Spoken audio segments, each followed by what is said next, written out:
अध्याय पहलो अर्जुन विषाद योग। श्लोक पहलो।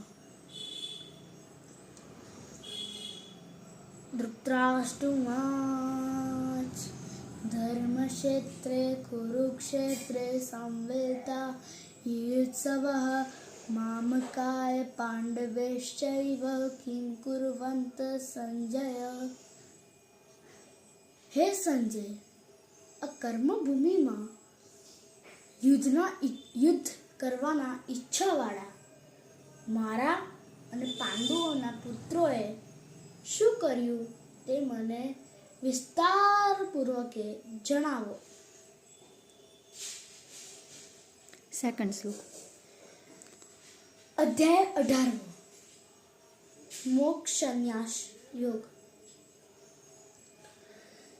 સર્વધર્માન પરિત્યાજ્ય મામેકં શરણં વ્રજ અહં ત્વા સર્વપાપેભ્યો મોક્ષયિષ્યામ્યશ્ચ.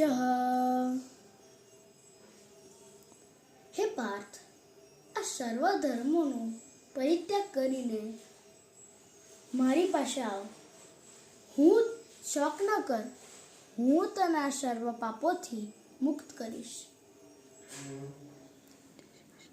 જય શ્રી કૃષ્ણ.